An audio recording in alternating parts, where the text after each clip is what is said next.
नमस्कार, capital TV के खास प्रोग्राम खबरों की खबर में आपका स्वागत है।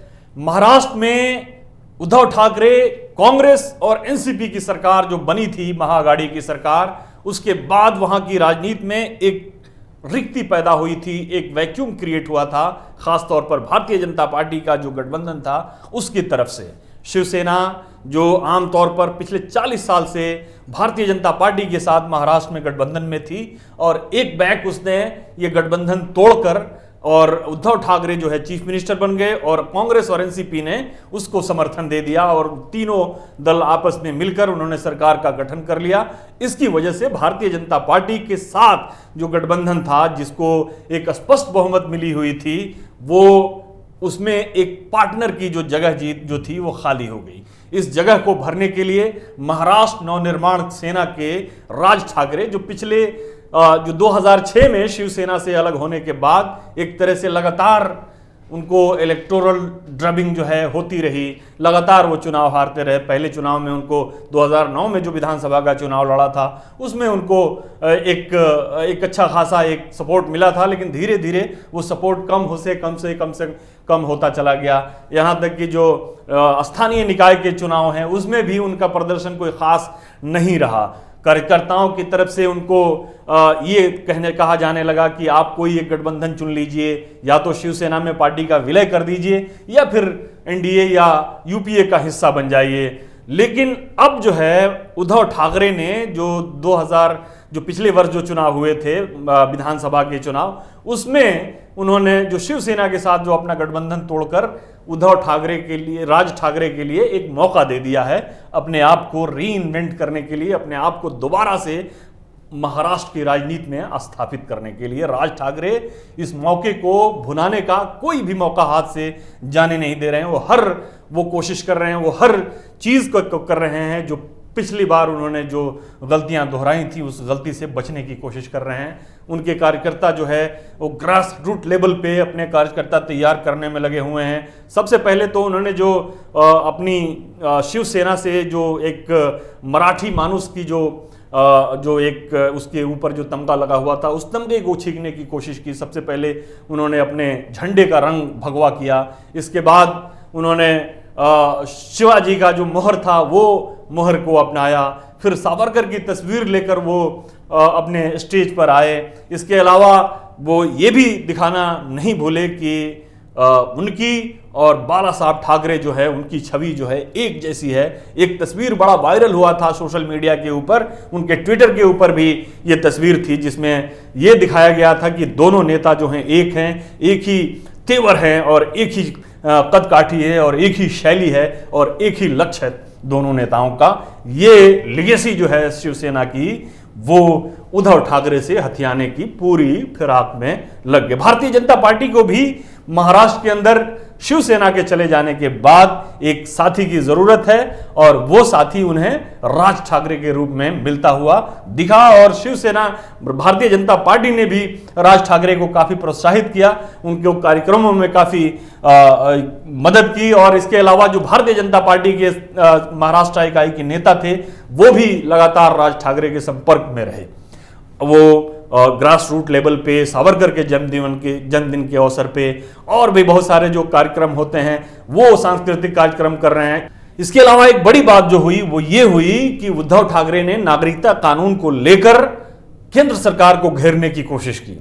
उन्होंने ये कहा कि इस कानून में बहुत सारे झोल हैं, इस कानून की जरूरत नहीं थी, खामखा भारतीय जनता पार्टी इस कानून को लेकर आ रही है। इसके अलावा एनआरसी और एनपीआर के ऊपर भी उनका रुख जो है काफी आक्रामक था। लेकिन जब राज ठाकरे ने ये घोषणा कर दी कि वो अवैध बांग्लादेशियों के खिलाफ पूरे महाराष्ट्र के अंदर अभियान छेड़ेंगे, तो इनके कान खड़े हुए उद्धव ठाकरे के।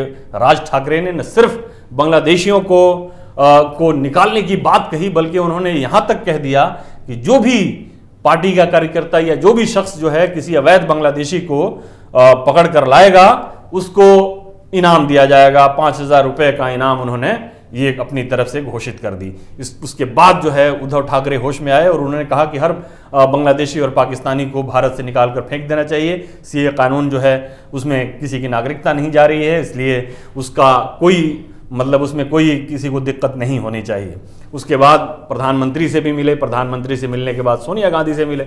इस तरह की बहुत सारी घटनाएं हुई। उद्धव ठाकरे ने जो कांग्रेस की तरफ से सावरकर के ऊपर जो हमले हो रहे थे, पंफलेट जारी हो रहे थे, कांग्रेस के मुखपत्र में सावरकर को भला बुरा कहा जा रहा था, उसमें भी उद्धव ठाकरे का रवैया बड़ा एक डिफेंसिव रवैया था, बड़ा रक्षात्मक रवैया था। उद्धव ठाकरे के पार्टी के एमपी संजय राउत जरूर ये बोलते हैं कि सावरकर की महानता को देखने के लिए कांग्रेस को एक बार जो है कांग्रेसियों को अंडमान के सेलुलर जेल में जाके 2 दिन के लिए रहना चाहिए, उसके बाद उनको महानता का पता चलेगा। एक इनडायरेक्ट एक अटैक था कांग्रेस के ऊपर, जिसके बाद उद्धव ठाकरे ने उनसे अपना बयान वापस लेने के लिए मजबूर किया। फिर जो है इस चीज को भी लेकर राज ठाकरे ने अपनी राजनीति को आगे बढ़ाया। लेकिन अभी जो है अभी महाराष्ट्र के अंदर 2 स्थानीय निकाय के चुनाव होने वाले हैं। एक नवी मुंबई का चुनाव होने वाला है नगर पालिका का, और दूसरा औरंगाबाद का। यही औरंगाबाद है जहां पे बांग्लादेशियों को पकड़ने के लिए उनकी पार्टी की तरफ से इनाम की घोषणा की गई थी। अब इस चुनाव में वो टेस्ट होने वाला है जो उद्धव ठाकरे और भारतीय जनता पार्टी यहां पे वो टेस्ट करना चाहते हैं।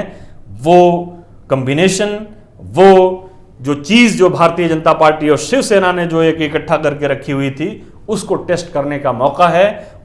क्या राज ठाकरे जो है उस चीज को बरकरार रख पाते हैं? क्या राज ठाकरे जो ये दावा कर रहे हैं कि शिवसेना की लेगेसी जो है उनकी लेगेसी है, उनकी हिंदुत्व की लेगेसी जो है उनकी लेगेसी है, और मराठी मानुस की जो लेगेसी है वो उनकी लेगेसी है, तो क्या राज ठाकरे और भारतीय जनता पार्टी मिलकर इन 2 जो नगर पालिकाओं के चुनाव होने वाले हैं उसमें शिवसेना को और कांग्रेस और एनसीपी को किसी तरह का चैलेंज दे पाएंगे? क्या इनका ये एक तरह से टेस्ट है? राज ठाकरे ने भी बड़ी कोशिश की है कि जो इनके पास जो समय मिला है, जो उद्धव ठाकरे की सरकार बनाने के बाद, वो अपने ग्राउंड लेवल के कार्यकर्ताओं को तैयार करने के लिए और वो स्थानीय निकाय के चुनाव में ज्यादा अपना जोर जो है लगा रहे हैं, उम्मीदवार चुनने में, सदस्य बनाने में, सदस्यता अभियान चलाने में, सांस्कृतिक कार्यक्रम चलाने में। ये पूरा जोर जो है इनका इसी बीच में है। तो ये एक टेस्ट है उनका और भारतीय जनता पार्टी का कि नवी मुंबई में क्या होता है और औरंगाबाद में क्या होता है। नवी मुंबई में पिछली बार जो चुनाव हुए थे उसमें एनसीपी के कब्जे में वो गया हुआ था वो नगर पालिका, लेकिन फिर जो है विधानसभा चुनाव से पहले एक बड़ा डिफेक्शन हुआ और सारे उसके जीते हुए सदस्य एनसीपी के भारतीय जनता पार्टी में शामिल हो गए थे विधानसभा चुनाव के बाद। तो एक तरह से अभी भारतीय जनता पार्टी के कब्जे में नवी मुंबई है। ये इसमें अप्रैल जो है ये आने वाला अप्रैल है, इसी महीने में चुनाव जो है ये संभावित हैं कि इसी महीने में हो जाएंगे। और ये चुनाव जो है महाराष्ट्र की राजनीति के ऊपर और शिवसेना के भविष्य के ऊपर एक बड़ा, एक कह लीजिए कि एक बड़ा जो है एक फैसला सुनाएगा कि महाराष्ट्र की राजनीति जो है किस दिशा में जाएगी, इधर या उधर। क्या भारतीय जनता पार्टी राज ठाकरे के ऊपर भरोसा करके चुनाव में जा सकती है? क्या राज ठाकरे का इतना जनाधार उन्होंने बना लिया है, या भारतीय जनता पार्टी की वजह से, या शिवसेना का जो उनका अपना एक जो वैक्यूम क्रिएट हुआ था, या शिव सैनिक जो थे कांग्रेस और एनसीपी के साथ गठबंधन बनाने के बाद जो बाहर निकल रहे थे, क्या वो राज ठाकरे के साथ जाएंगे, या क्या फिर उद्धव ठाकरे एक बार फिर पलटी मारेंगे, एक यू टर्न लेंगे, जैसा कि उनके बारे में ये कहा जाता है कि वो यू टर्न लेने में माहिर हो गए हैं और यू टर्न लेके वो फिर से भारतीय जनता पार्टी के साथ एक बार फिर उसमें शामिल हो जाएंगे। ये बड़े सवाल हैं। हालांकि भारतीय जनता पार्टी ने शिवसेना को भी लूप में लेकर रखा हुआ है। उनके जो एक बड़े नेता हैं महाराष्ट्र के सुधीर मुंगटीवार, वो लगातार शिवसेना के भी संपर्क में हैं।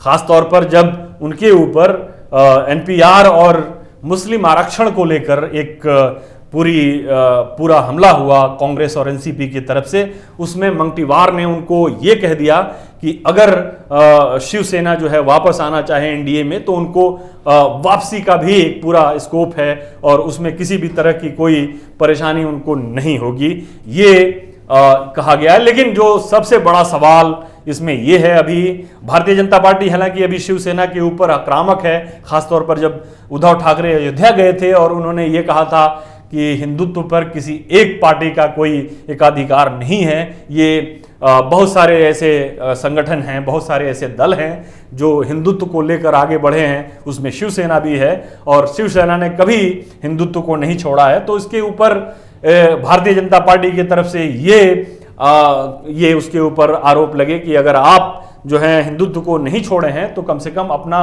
इसके ऊपर स्टैंड तो क्लियर कीजिए, जो एनपीआर, एनसीआर, एनआरसी और जो मुस्लिम आरक्षण के ऊपर है और हिंदुत्व के ऊपर भी जो चीज़ें हैं उसके ऊपर आप अपना स्टैंड क्लियर कीजिए। लेकिन जो बड़ा इसमें अभी महाराष्ट्र की राजनीति में जो हलचल होने वाली है वो ये है कि उद्धव राज ठाकरे और बीजेपी का जो गठबंधन होने वाला है और इस चुनाव में जिसकी पूरी संभावना है, और ये अभी हालांकि एक पूरी तरह से तय नहीं हुआ है लेकिन ये तय माना जा रहा है कि ये गठबंधन हो जाएगा।